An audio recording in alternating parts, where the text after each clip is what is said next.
Good afternoon, and welcome to Thursday edition of the Conversation with Al McFarlane. I am W.D. Foster Graham. I am the book review editor for Insight News, and I will be your host for this Book Chat Thursday. Conversation with Al McFarlane brings to you live, robust, inspiring, encouraging, and thought-provoking conversation from all areas of the African and African American diaspora. As on our channel, we have recently exceeded 1,100 subscribers, and we're shooting for 2,000. So if you like our content, no, like the videos, share, and subscribe to the Conversation with Al McFarlane. Now, today, as I said, is Book Chat Thursday, and we have a co-author book today, and it's a book that is very timely given the 2024 is an election year. And the book is titled A Bright Day at the State Capitol, There Ought to Be a Law.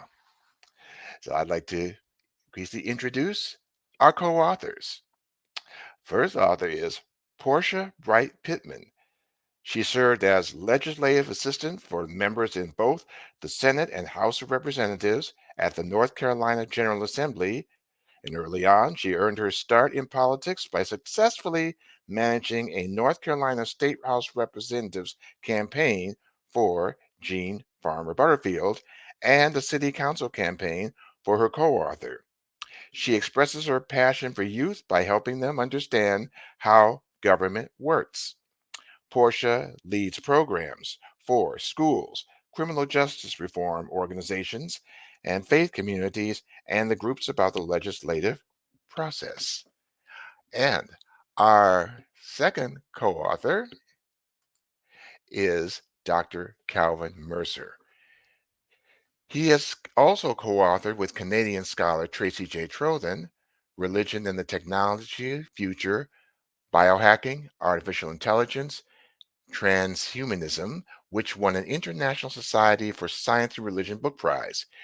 His credits with UK scholar Steve Fuller are the book series Palgrave Studies in the Future of Humanity and its Successors. Professor of Religion at East Carolina University, he is founding chair of the American Academy of Religion Human Enhancement and Transhumanism Unit.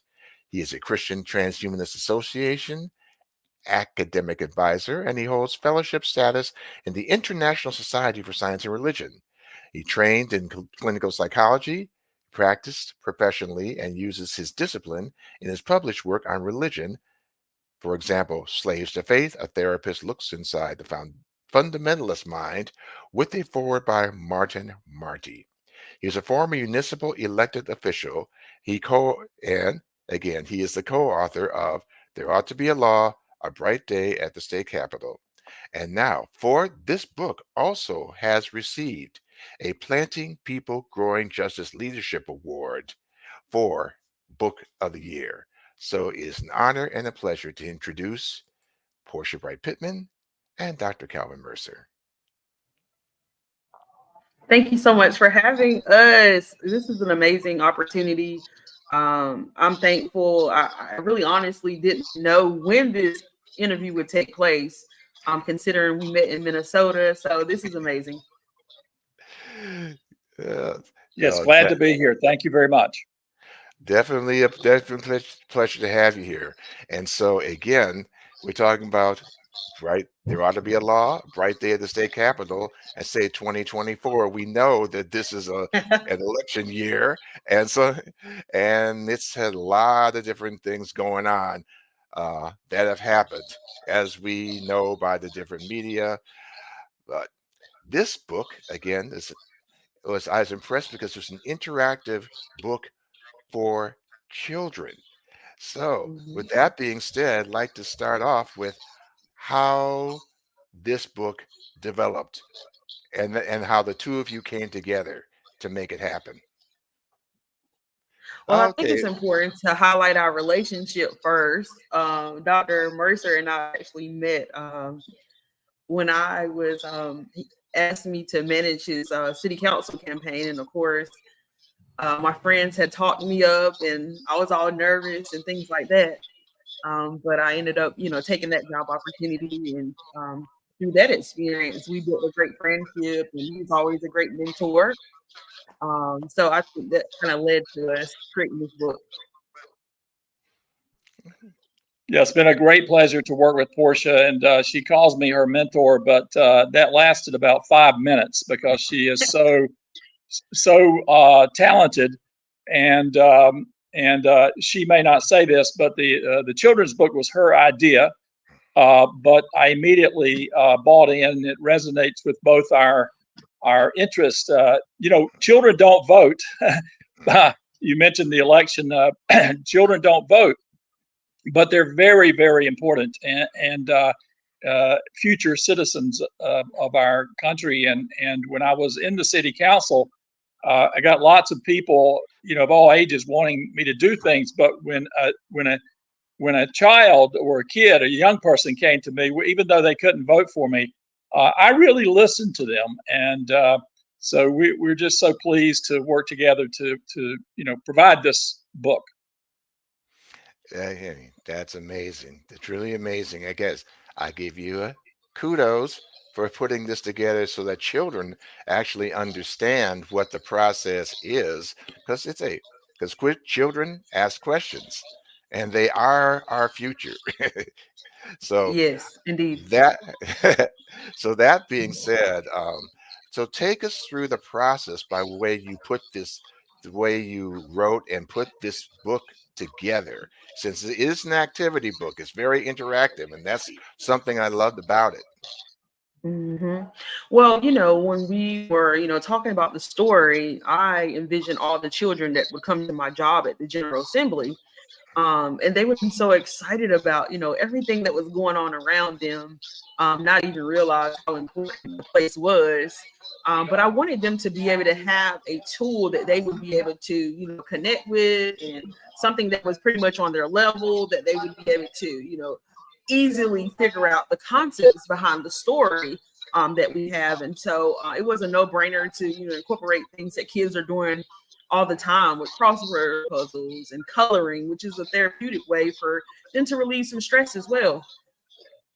So Dr. Mercer and I, got together and started going through some activities, and, him being a professor and all that kind of stuff, it kind of like went hand in hand with us figuring out what activities to put in the book.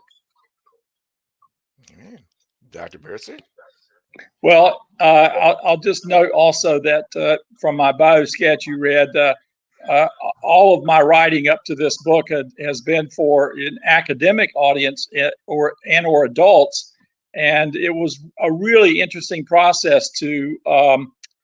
It took some time. Most of the time in my part of writing the book was getting my mind in the mode of a young person, and then speaking out of that space. That was a fascinating experience in writing the book, but it also, I think, is important that we all, as adults, attempt to really, at times, look at the world through the eyes of young people. It can look quite different, at my age.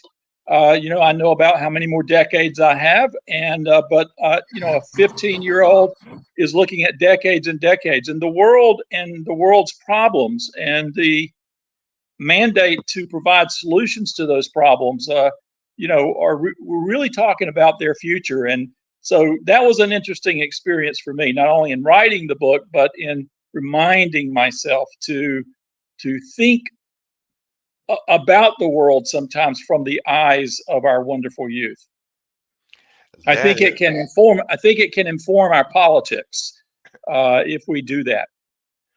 That is so true. And sometimes when you're talking about that, it makes me think about when my son was was a child, and he just looked at a whole different world viewpoint and stuff. He's 24 now, but then going back to then, seeing because he's just so inquisitive, wanting to know about everything about the world around him. So that being said, I would love to hear a little bit more about how the two of you grew up?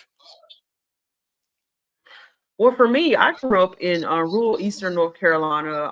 Everything is pretty much mostly agriculture and, fishing, things like that. But I was pretty much the first person in my family to graduate high school, as well as going to college and all that kind of stuff. And so for me, getting into the academic space, it was, a little different. It was a little challenging, but, writing has been something that I've always been strong with, according to my instructors in school.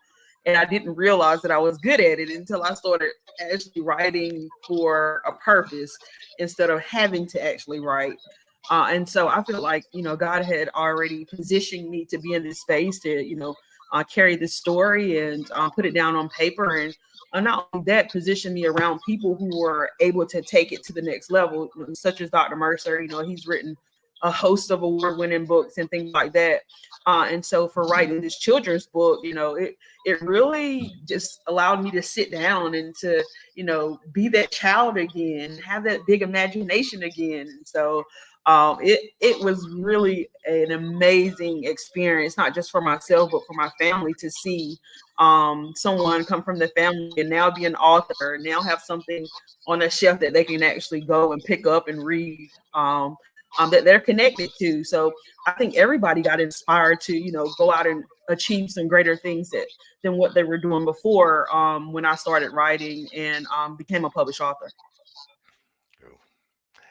Yes. And Dr. Well, Mercer? that's a really excellent question, because we all are products of our story and our experiences and our background. And the one thing that comes to my mind is both my parents. I was fortunate to have good parents, and both my parents gave back to the community. They various ways, whether it's a faith community or the schools. They were giving back to the community, and they instilled in me and my brother and sister that that's something that you do. That your community has invested a lot in you, has loved you, has raised you, and that you give back to the community. It's just something that you do. And that was really the genesis of my interest in running for public office. I was my arm was twisted to run. I'm not a career politician. I had no interest in moving up the level to the state and all that. But there were things in our community that some concerned citizens felt strongly about, and so they recruited me.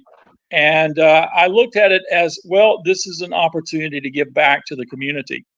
And the book sort of grows out of that, political interest and background. And I see it too as a way of giving back to the community, the youth community, that is so important for the future of this country, the future of their lives. And again, I've said this, but it's just a pleasure to work with this fireball of energy and creative ideas called Portia Bright Pittman. Well, yeah, I mean, it's interesting how sometimes like our history kind of influences how our writing is. So, Mm-hmm. so I'd like to, since you've both been involved in terms of government in different ways, tell us a little bit more about how it influenced the way you presented it for children in the book. Well, for me, when I went to the General Assembly, I actually, I really had to submerge myself into, learning the legislative process, because it wasn't like I was around, lawmakers all the time, or, I had anybody around to, that was teaching me about the legislative process. So I had to go into a space of, researching and learning about how laws are made in our state.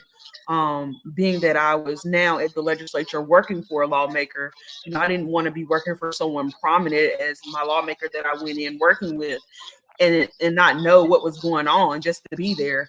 And so I, went to a time of just, educating myself on the legislative process. And then I guess my lawmaker saw that I was becoming more knowledgeable of the process. And so she started impromptu sending me to talk to kids about the legislative process, and it kind of went from there. And that kind of helped me with constructing this story in such a way that kids could actually learn. I went into one presentation with kids, and I was so nervous that day. I really was. And obviously they learned something, because 2 weeks later, I got like a letter, about 40 or 50 letters from the kids who had depicted me standing in front of the room, talking to them about how laws are made in our state and the legislative process. And they said, you know, Miss Bright, I learned so much from you. Because of you, I want to be a lawmaker. Because of you, I want to do more in my community. And so that kind of inspired me to really, you know, dig deep within myself to, you know, come up with the skeletal version of this story. And so Dr. Mercer, putting him together with me, it was kind of like a no-brainer, because he was on another level of government. So we kind of both put our heads together, and it worked perfectly for what we have here, this final product. Yeah. You know, every level of government, whether it's municipal or state or federal, they have it has its own culture, its own sort of protocols and procedures, and citizens who want to make an impact. You know, it's very helpful to be informed about how to do it, you know, at your city level or state level. And Portia, you know, had this wonderful idea about, well, let's explain how a bill is made. And so these two kids in the children's book, they actually walk through the process of how a bill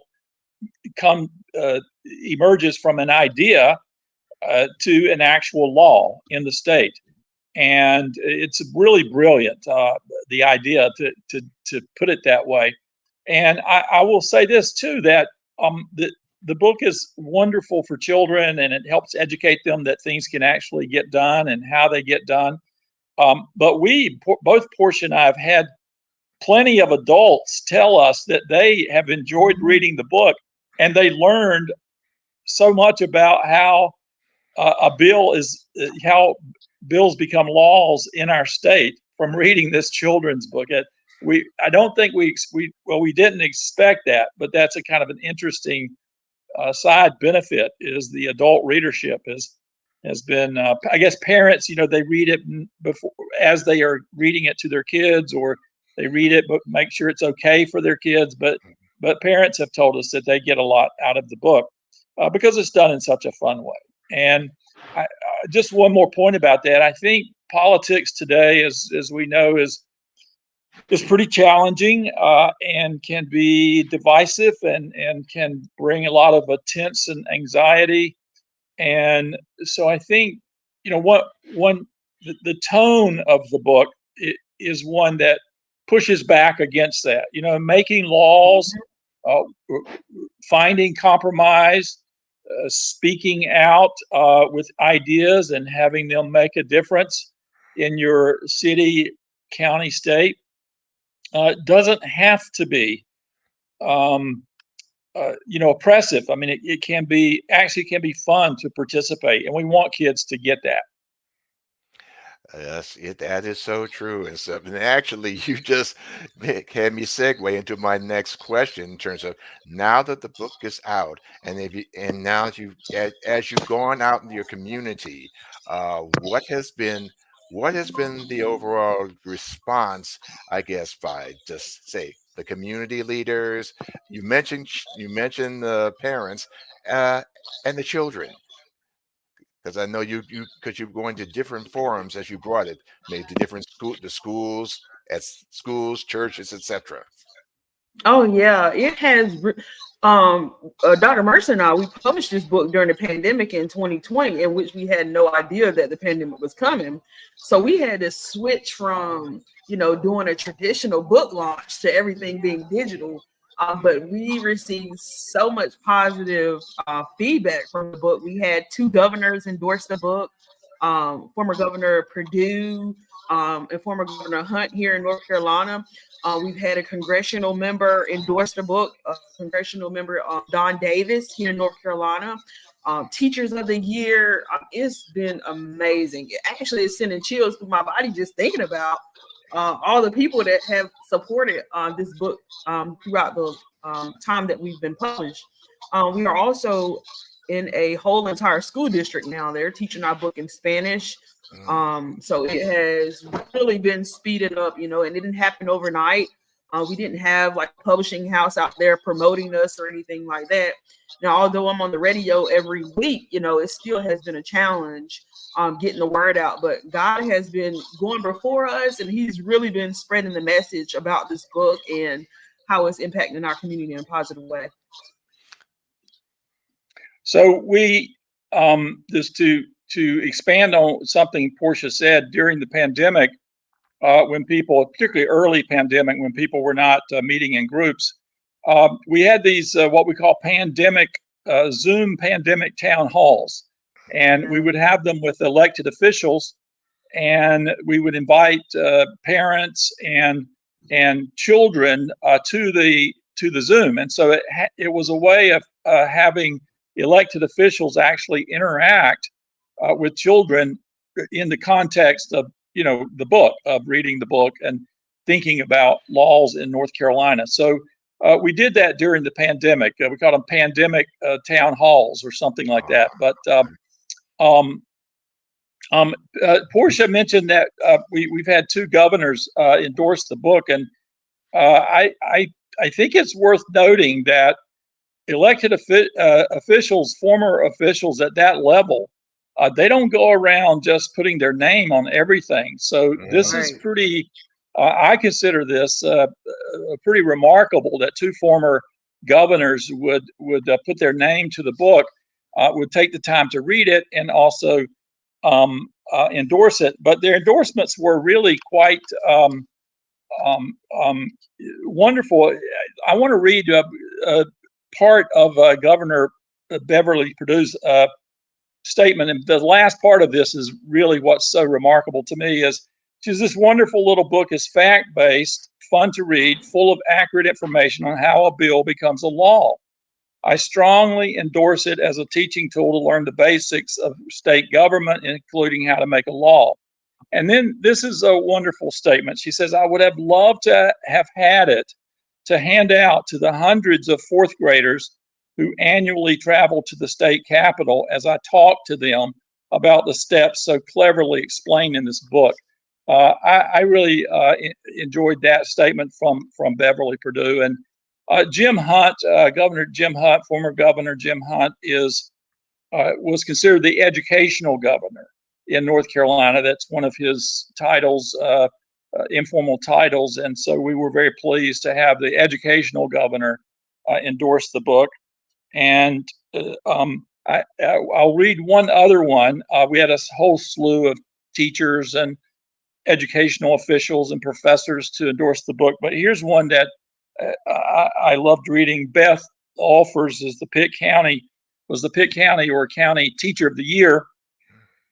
She said the book addresses stereotypes and is inclusive of different races, ethnic backgrounds, religions, and gender. And she's excited to see the book in the classroom. So, a range not only of people with, titles and, big jobs, but on the pandemic town halls, children and parents, we just thoroughly enjoyed having the interaction. And say to have those kind of endorsements, say that is amazing, truly amazing.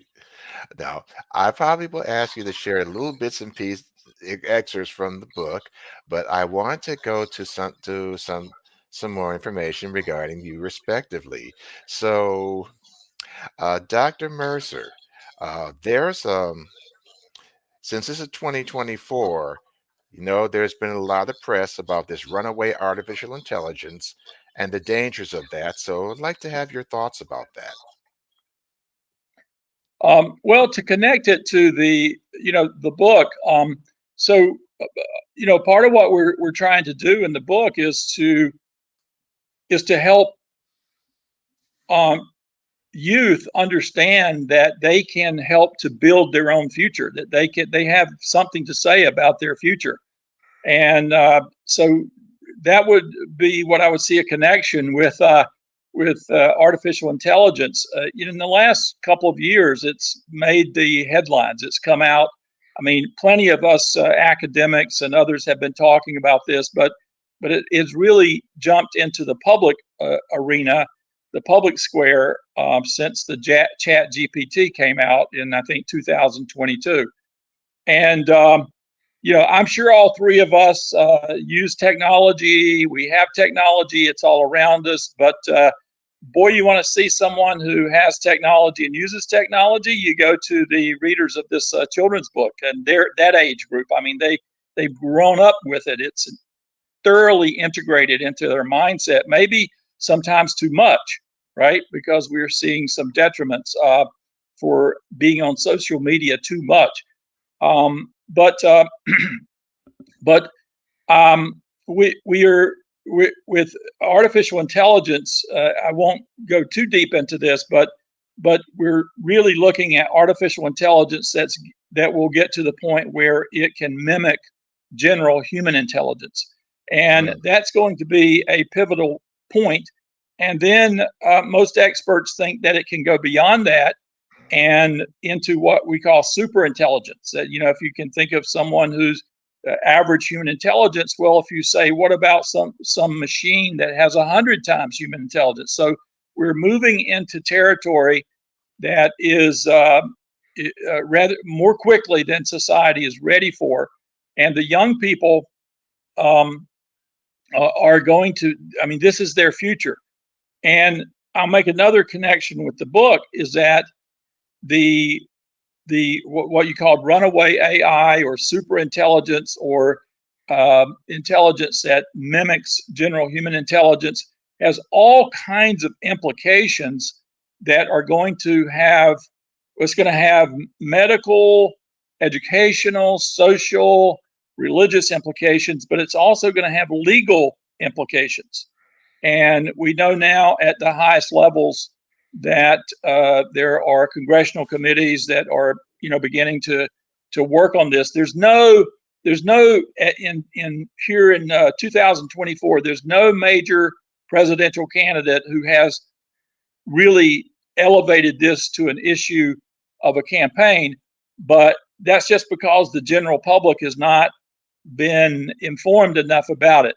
But I predict that, maybe the next presidential election or the one after that, this will be, along with the economy and climate change and race issues, whatever it will be, a major issue. And so there's going to be government involvement. And that means that the young people that are reading this book, as they become of age to vote and to participate in sort of running society, they're going to have to be involved in making laws at probably at the state level and the federal level, especially in terms of regulating or trying to direct artificial intelligence, because it can be, to use religious language, it can take us into hell or heaven on earth. And so this book, I don't want to, I don't want to try to make it the be all and end all of everything, but it is about making laws. And there's no question but that we're going to need guidance on as AI and other technologies get more and more potent. So it seems like a simple idea. Okay, how do you make a law at your state level? But it's going to be doggone important for young people to be engaged in these governmental processes as we move into the technological future. And that's a lot of food for thought, because as things happen, technology so fast as it is and stuff. So, Portia, would you like to add to that?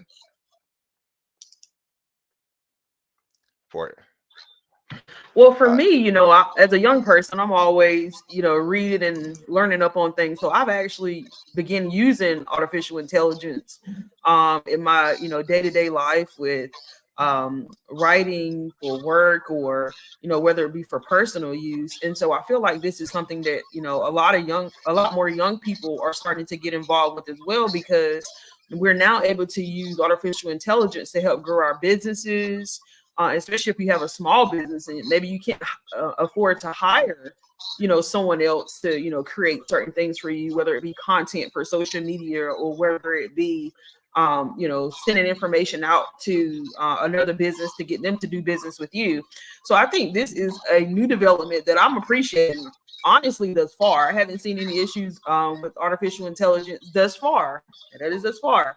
But I'm super excited where this is going. And I'm looking forward to, doing more research and learning a little bit more about artificial intelligence and how it's going to be incorporated into our everyday lives for sure. Oh, One more, go ahead. one just very PS to that is that in the book we try to be very sensitive to race and class and diversity issues, and one of the ways in which young people in the future, in the near future, and adults now need to impact the direction of artificial intelligence as it gets more and more powerful is in terms of making sure that that there's not race, for example, race bias in the programming, because to some degree, the programming of artificial intelligence reflects the biases of the culture, and we've got serious issues sometimes around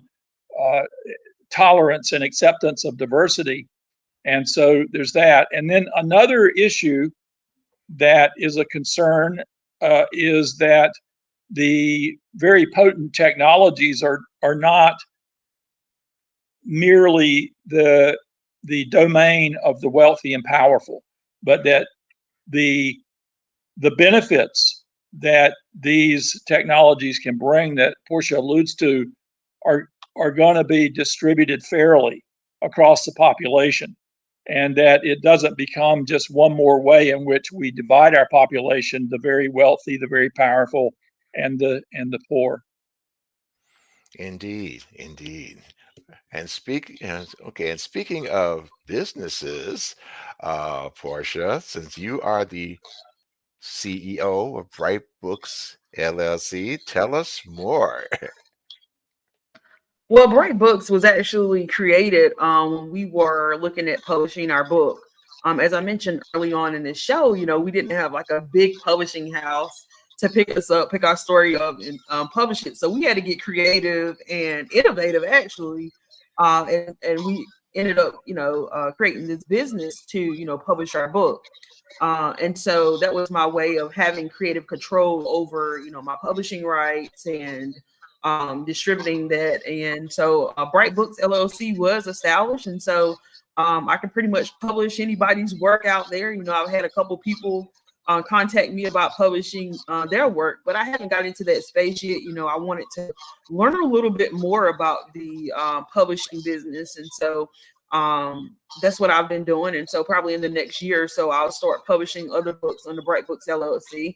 But it is our way of having creative control over our own works. And so I'm excited about where we've, been going. I actually published a new book under Bright Books. It's called My Favorite Future.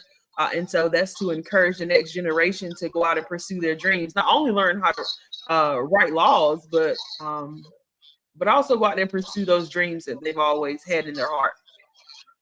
Indeed, and I guess the biggest push now has independent authorship for the very reasons that you have stated.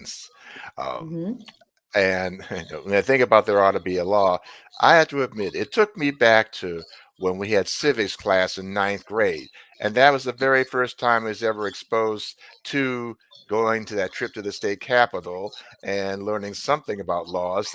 So it wasn't just an abstract concept that we had in the classroom. Of course, I was Right. 14 at the time, and now, but the fact that you have created a book that addresses children elementary school level, That makes a huge difference because when I was there, it's 1967, a whole different world.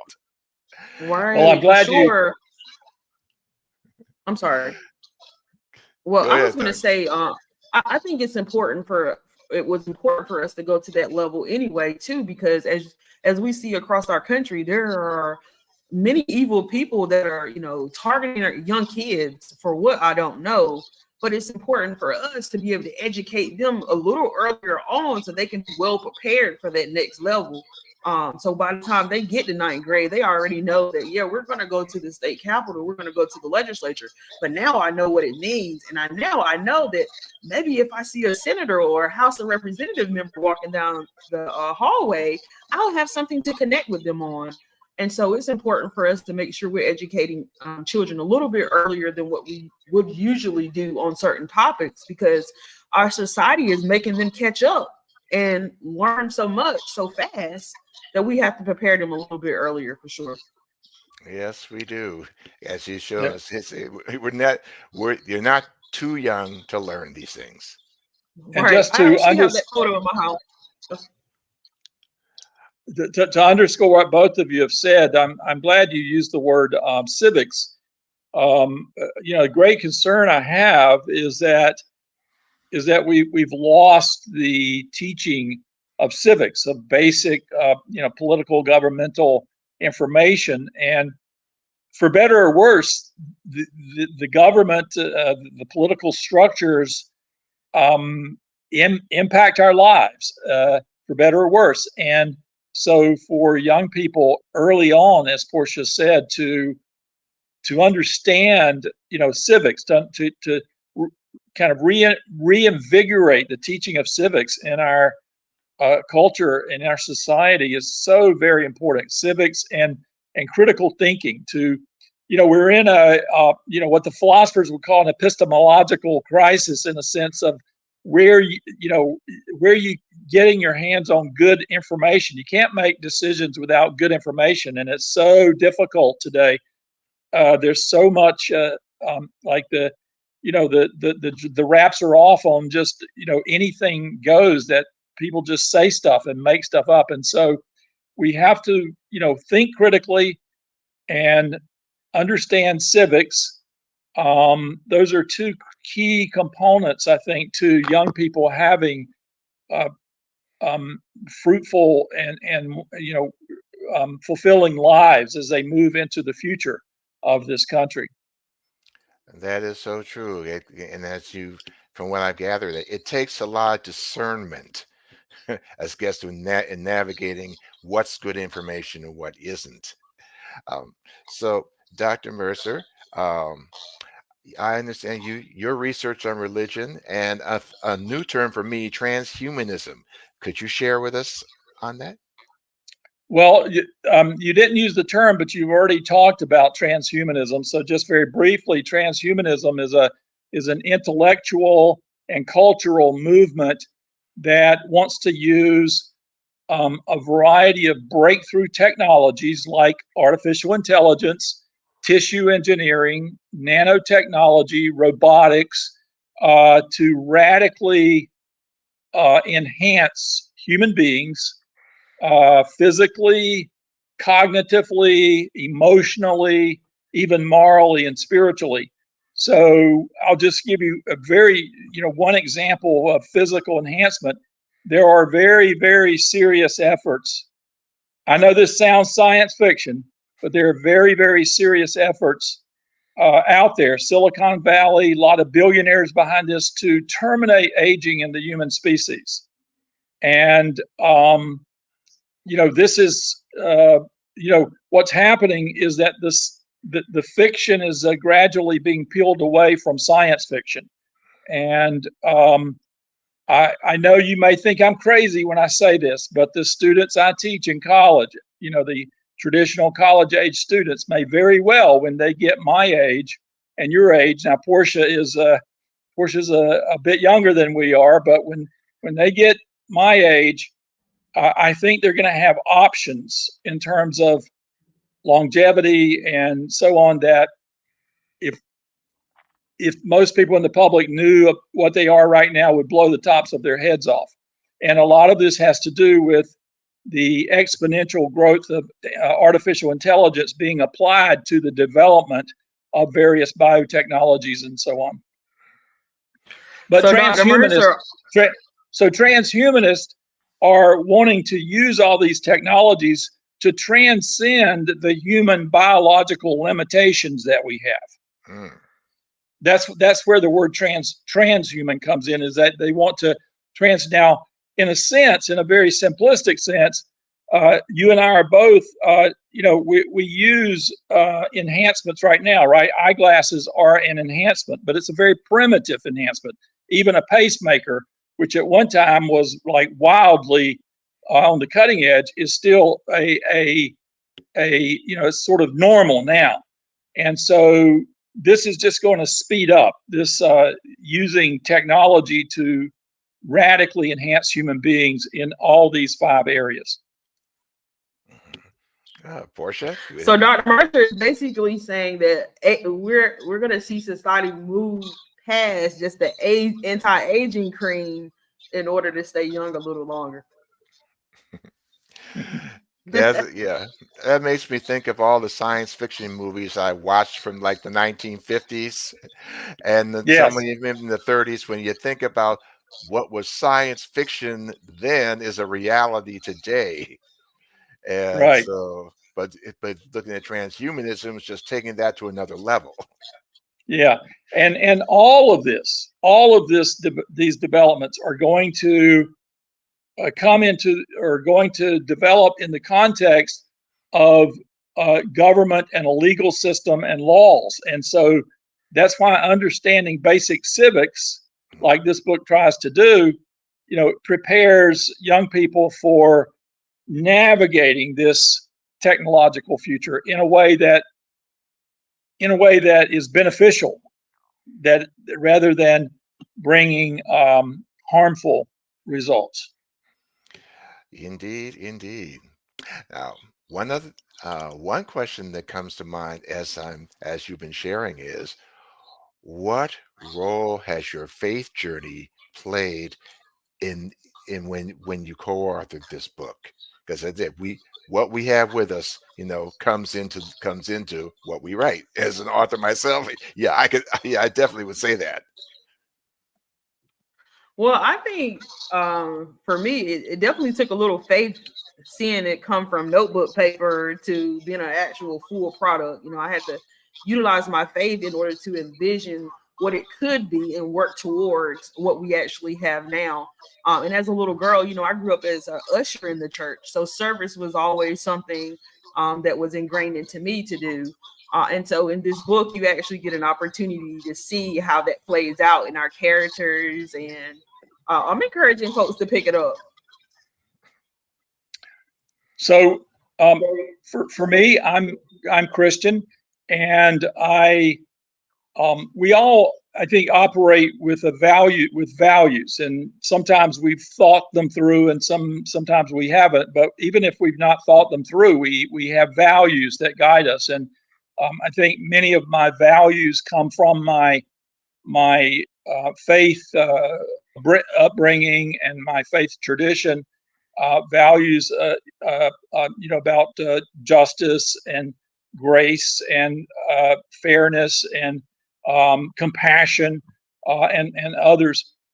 And so for me, I think even though the book is an attempt to, respect diversity, we don't push any particular religion in the book, because a part of my my understanding of my faith tradition is, acceptance of other people and the freedom. Freedom is a big core value I have, of people have freedom, to work out their own, path and pilgrimage, but to contribute, to be selfless, to contribute to your community, to care about young people. These are all values that come out of my faith tradition.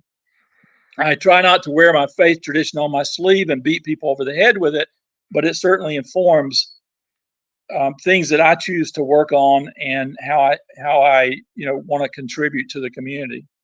Indeed. Oftentimes, sometimes the best way is just by example. And Yes. we don't have to Yes, say it. We just our example of the way we live speaks for itself. yes, Now, indeed.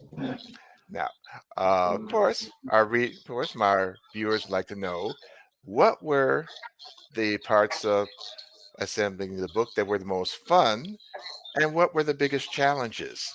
I get that asked, so of course, when I for my novels as well. So I'm passing out the question. Dr. Mercer, you want to take that one? Well, I will say one of the most fun parts of this book is something that I had nothing to do with, and that's the illustrations.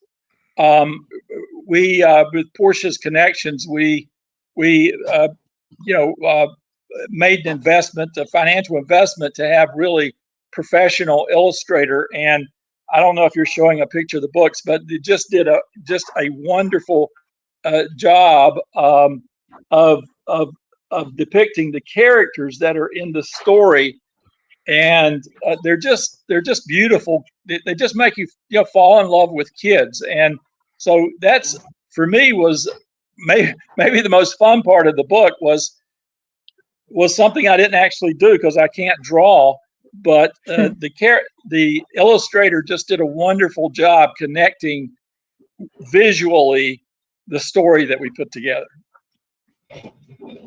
And I would say the most challenging part for me, I think, would have been the cost of how much, publishing the book actually costs, because it wasn't during the time when I was publishing my book, it wasn't like I had a big time job. And, I do have an expensive taste. So us having the best of the best with creating this book was something that was, at the top of my list, with creating the illustrations that, come off the page and make people see like, oh my God, this is really actually can be real. Like, this is real life stuff.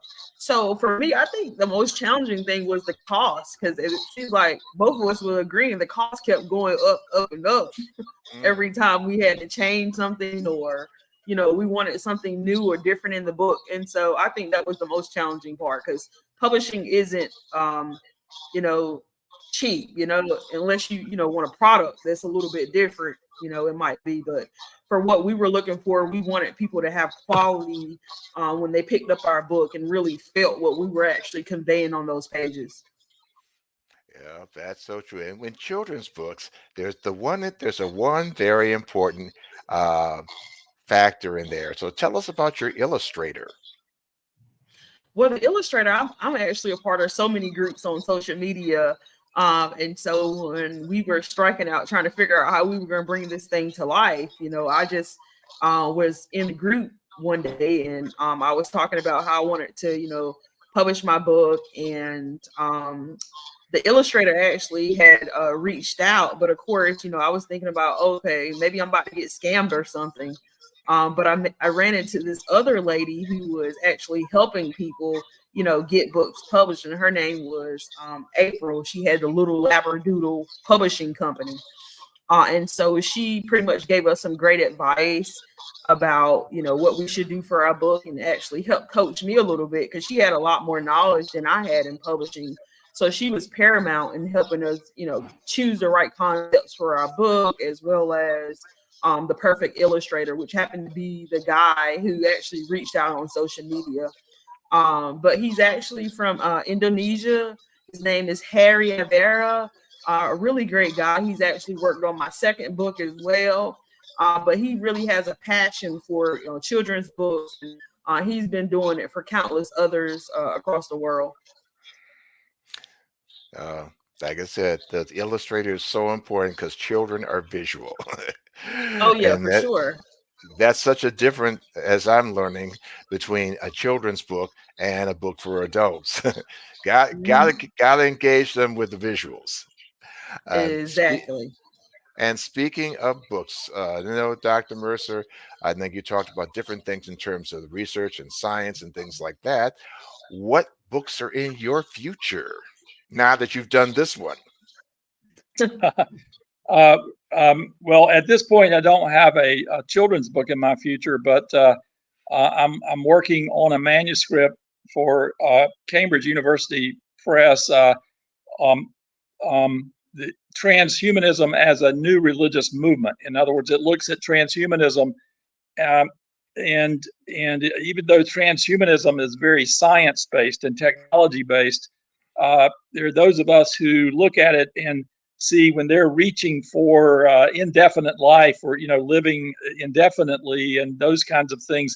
They're tapping into the topics that religion has dealt with, and so the next book is looking at how is transhumanism religious, even though it may not be trying to be. Indeed. Now, and Portia, we talked a little bit about your next book. Tell us more. Oh, well, my favorite future is actually published. It's a published book now. I actually published that latter part of last year. I think it is. There's so much going on that I can't keep up with the the time sometimes. But it's called My Favorite Feature, and I'm actually a new mom of 2 sons. I have a 3-year-old and a 1-year-old. So I wanted them to be able to, go to the bookshelf and see themselves represented in literature. A lot of times, we don't see African Americans depicted in a positive way when it comes to literature. And so I wanted them to always go into a major bookstore, go into the library, and to be able to pick up a book where they actually see themselves. And so I wanted them to also not only see themselves, but dream that they can become those things that I talk about in the book, whether it be a scientist or whether it be playing football or basketball, whatever it is. I want them to be able to see themselves being able to accomplish that in life. And so that's where My Favorite Future is actually born. And I'm excited about where that's taken off as well. I've been doing, school visits to kids, and they just get so excited about thinking of, Halloween potentially dressing like some of the characters in the book. And so that makes my heart smile. And I'm not sure what I'll do next. If I'll publish another children's book anytime soon. But I really want to publish something that's not for the children's genre, but more so for, young adults, like questions about dating, often being that I'm married. And I get a lot of people asking me for advice on various issues. So it might be a self-help book. I'm not sure. I'm just, asking God to give me that knowledge and wisdom. And I'll make my choice during that time. Indeed. Get that. I give you your props for your new book, and Dr. Mercer for a future project. So Thank now, you. where can our readers purchase A Bright Day at the Capitol? Well, they can actually go out and publish. There ought to be a law bright day at the state capitol by visiting any major bookstore. We're in Barnes and Nobles, Targets, Walmart. They can also, if they choose not to, go to those big time bookstores, they can also go and support our small business at brightbooks.org. It's brightbooks.org. And we have a host of other things up there too. They can check out that can help them with their journey in life. Oh yeah, Amazon. Yeah, for sure. So, Al, now, since we're coming near the close of our program, this is a question that I ask all of my authors. So, give a thought. What advice would you give to your 13-year-old self from where you are now? That is a good question. Dr. Mercer, do you want to take it first? Being that I've been 13 a little bit like you've been 13 like a long time ago, but more so I'm kind of like, let me think about that. I think it's taken me many decades to the age I am.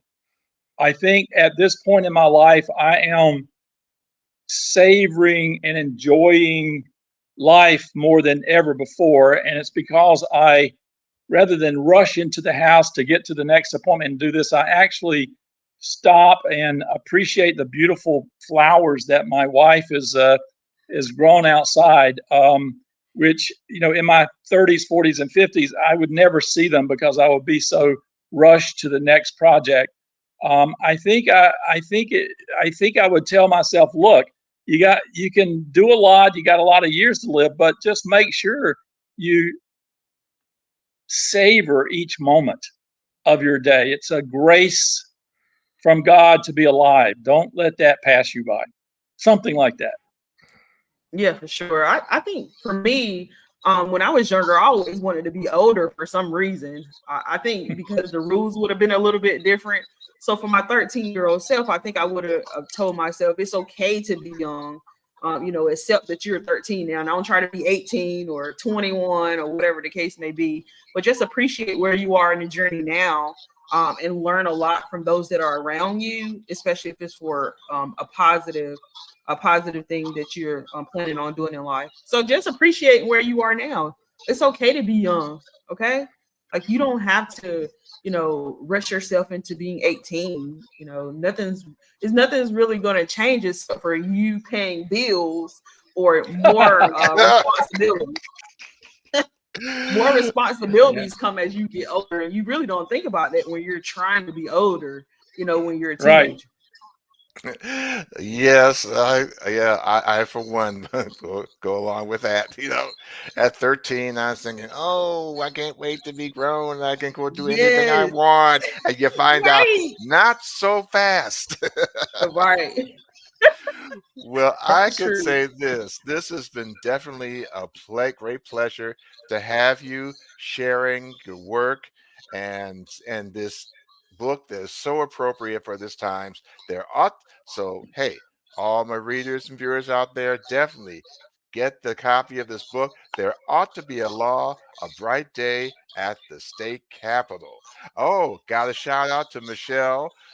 Delicious Delights is one of our great it's longtime viewers said this was a great show. The guests were informative and on point.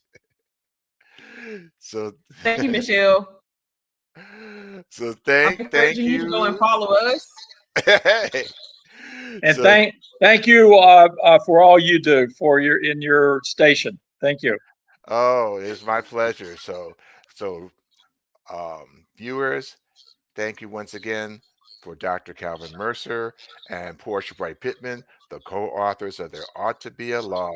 And say, this is W.D. Foster Graham for the Conversation with Al McFarlane. See you in the next go round. Thank you.